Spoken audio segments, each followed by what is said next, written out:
نحمده ونصلي على رسوله الكريم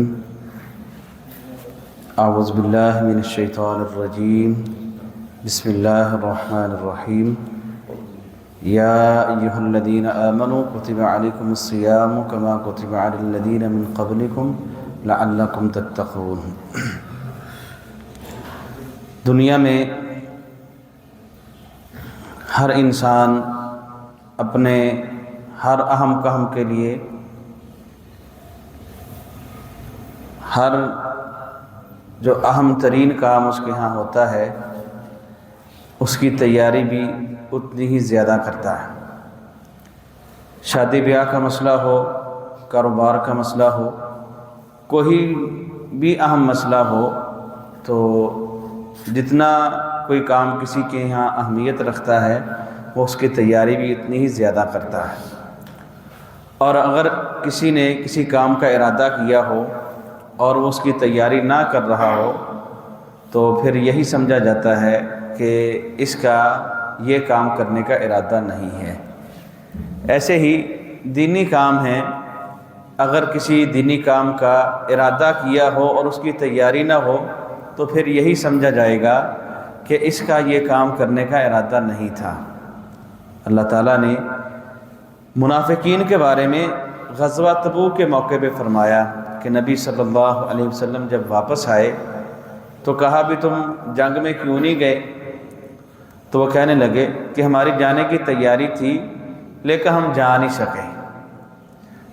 تو نبی صلی اللہ علیہ وسلم کو اللہ تعالیٰ نے فرمایا وَلَوْ أَرَادُوا الْخُرُوجَ لَأَعَدُّوا لَهُ عُدَّةً، اگر یہ جانے کا ارادہ رکھتے ہوتے تو پھر اس کے لیے ضرور تیاری کرتے، جو جنگ کا سامان ہے، ہتھیار ہیں، ذات راہ ہے، وہ اپنے کام کاج کو سمیٹنا ہے تو یہ ساری تیاری ضرور کرتے اگر ان کا جانے کا ارادہ ہوتا۔ تو انہوں نے تیاری نہیں کی، اس کا مطلب یہ ہے کہ ان کا جانے کا ارادہ نہیں تھا۔ تو محترم بھائیوں، یہ عرض کرنے کا مقصد یہ ہے کہ آج شعبان کی تقریباً 14 تاریخ ہے اور اس کے بعد آنے والا جو مہینہ ہے وہ رمضان کا مہینہ ہے، اور یہ بڑا ہی مبارک اور اہم ترین مہینہ ہے، اہم ترین فرض ہے۔ نبی صلی اللہ علیہ وسلم نے فرمایا کہ رمضان کا مہینہ ایسا مہینہ ہے کہ یہ بڑا مبارک ہے، اس میں ایک ایسی رات ہے کہ وہ 1000 مہینے سے بہتر ہے۔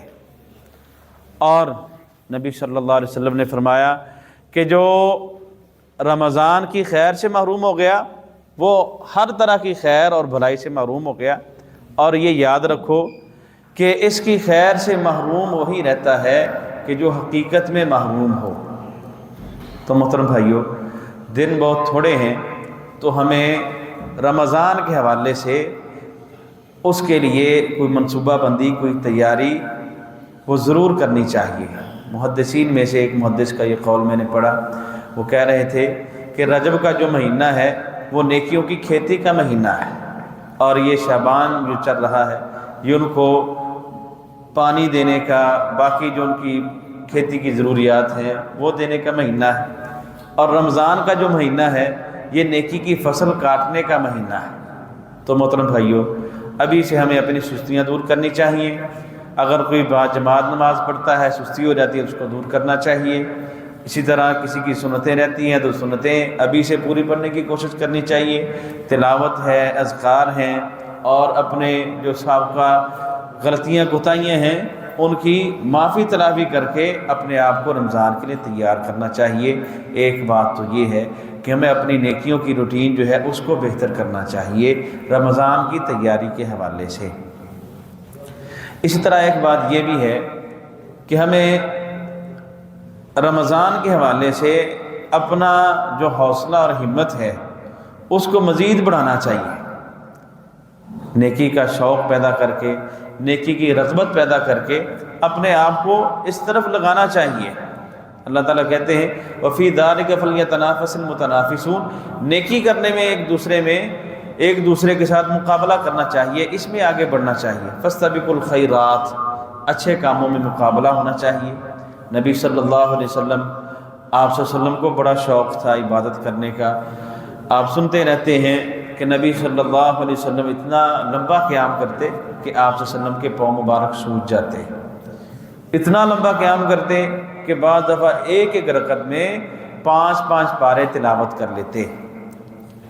عبداللہ بن مسعود رضی اللہ تعالیٰ عنہ کہتے ہیں کہ ایک دفعہ میں نے نبی صلی اللہ علیہ وسلم کے ساتھ قیام کیا اور آپ نے اتنا لمبا قیام کیا کہ میں نے اس چیز کا ارادہ کر لیا جس کا ارادہ مجھے نہیں کرنا چاہیے تھا۔ پوچھا گیا کس چیز کا؟ کہا میرا دل کرنے لگا کہ میں نبی صلی اللہ علیہ وسلم کے ساتھ قیام کرنا چھوڑ دوں، یعنی آپ نے اتنا لمبا قیام کیا۔ اور صحابہ کرام بھی بڑا شوق اور بڑے رغبت رکھا کرتے تھے۔ آپ سنتے رہتے ہیں رمضان کی رات تھی، نبی صلی اللہ علیہ وسلم نے قیام کیا، کچھ صحابہ ساتھ تھے تو انہوں نے قیام کیا، اگلی رات اور صحابہ کو پتہ چلا تو اور صحابہ آ گئے، اور کتنا لمبا قیام کیا۔ صحابی بیان کرتے ہیں کہ نبی صلی اللہ علیہ وسلم نے اتنا لمبا قیام کیا کہ ہمیں یہ خدشہ لاحق ہو گیا کہ کہیں ہماری سحری نہ رہ جائے، اتنا لمبا آپ صلی اللہ علیہ وسلم نے قیام کیا۔ اور اس سے اگلی رات بہت سارے صحابہ کرام جمع تھے تو نبی صلی اللہ علیہ وسلم کا انتظار کر رہے تھے۔ آپ کو پتہ تھا کہ صحابہ کرام بیٹھے ہیں، لیکن آپ نہیں آئے کہ کہیں ان کا شوق دیکھ کے یہ ہماری نماز فرض نہ ہو جائے۔ تو ہمیں بھی اپنے شوق کو بڑھانا چاہیے، نیکیوں کے حوالے سے جو نماز ہے، سنتیں ہیں، اس طرح باقی ذکر اذکار ہیں، ان میں ہماری شوق اور رغبت ہے، رمضان کے حوالے سے ہمیں مزید تیاری کرتے ہوئے اس کو بڑھانا چاہیے۔ اور ساتھ اپنا حوصلہ، اپنی ہمت، ظاہر بات ہے دنیا میں جو بھی آیا ہے تو دنیا کی ضروریات ہیں، کام کاج ہیں، کاروبار ہے، یہ ساری چیزیں ساتھ ہیں، لیکن اس کے ساتھ ساتھ اللہ تعالیٰ نے یہ فرمایا ہے کہ لا یکلف اللہ نفسا الا وسعها، اللہ تعالیٰ اپنے بندوں پر وہ مشقت نہیں ڈالتا جو ان کی طاقت میں نہ ہو۔ تو مطلب کیا ہے، جو بھی احکام اللہ نے دیے ہیں نا، فرض کیے ہیں، وہ انسان کے بس میں وہ کر سکتا ہے، صرف حوصلہ اور ہمت بڑھانے کی بات ہوتی ہے۔ تو بہت سارے لوگ وہ شاید یہ سمجھ لیتے ہیں کہ میرا کام بڑا مشکل ہے، میرا کاروبار ہے، شاید یہ ہو نہ سکے، شاید میں کر نہ سکوں۔ تو محترم بھائیو، یہ ایمانی کمزوری کی بات ہے۔ یہ جتنے بھی دینی احکام ہیں ان پر عمل کرنے کے لیے ایمانی جرت کی ضرورت ہے۔ آپ سوچیں کہ نبی صلی اللہ علیہ وسلم کے زمانے میں سارا کچھ ہی تھا، لوگوں کے گھر بار بھی تھے، مال اولاد بھی تھی، اور باقی دین کے کام بھی تھے، اور ساتھ ساتھ آپ یہ اندازہ لگائیں کہ صحابہ کرام رضوان اللہ علیہم اجمعین جو جنگیں کیا کرتے تھے، مقابلے میں کتنے تھے؟ بدر میں دیکھیں کتنے تھے صحابہ کرام، 300 کے قریب، مقابلے میں 1000 تھے۔ اس طرح کی جتنی بھی جنگیں ہوئی ہیں، غزوہ احد کو دیکھیں تو اس میں بھی اسی طرح ہے کہ 1000 مسلمان تھے، 3000 کافر تھے۔ تو کیسے کامیاب ہوئے؟ ایمانی قوت سے۔ غزوہ خندق قربان جائیں، نبی صلی اللہ علیہ وسلم کا غزوہ خندق پڑھیں تو اس میں کیا تھا کہ حالات یہ ہیں کہ نبی صلی اللہ علیہ وسلم نے بھوک کی وجہ سے پیٹ پر پتھر باندھے ہوئے ہیں۔ تو یہ حالات کس قدر ہو سکتے ہیں، کس قدر سخت ہو سکتے ہیں، ہر بندہ یہ سوچ سکتا ہے۔ صحابہ کرام پیٹ پر پتھر باندھ کے لگے ہوئے ہیں۔ مرحب کے مقابلے میں حضرت علی رضی اللہ تعالیٰ عنہ جاتے ہیں تو زیادہ کھانے والا کون تھا؟ زیادہ جسمانی قوت کس کے پاس تھی؟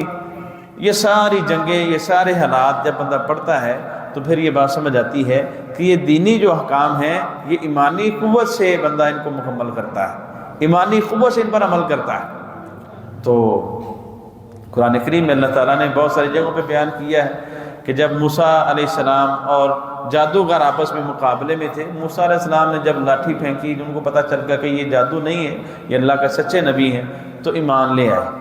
اب فرعون نے کیا دھمکیاں دی؟ لَأُقَطِّعَنَّ أَيْدِيَكُمْ وَأَرْجُلَكُمْ مِنْ خِلَافٍ وَلَأُصَلِّبَنَّكُمْ أَجْمَعِينَ، میں تمہارے ہاتھ پاؤں کاٹ کے نہ سولی دے دوں گا۔ تو ان کے پاس کیا طاقت تھی فرعون کے مقابلے میں؟ ایمانی قوت تھی۔ تو بندے کو اس حوالے سے اپنے کام کاج بھی کرنے ہیں اور ساتھ ساتھ یہ فرائض اللہ کے جو احکامات ہیں ان پر عمل بھی کرنا ہے، اور ایسے نہیں ہے کہ یہ چیزیں ممکن نہیں ہیں، چیزیں ممکن ہیں، بس اپنی جو ایمانی قوت ہے اس کو بڑھانے والی بات ہے، تو اس کو بڑھانے کی کوشش کرنی چاہیے۔ اور وہ کیسے بڑھے گی؟ انہی چیزوں سے، ذکر اذکار سے، نماز کی پابندی کرنے سے، جماعت کی پابندی کرنے سے، سنتوں کی پابندی کرنے سے یہ چیزیں بڑھیں گی۔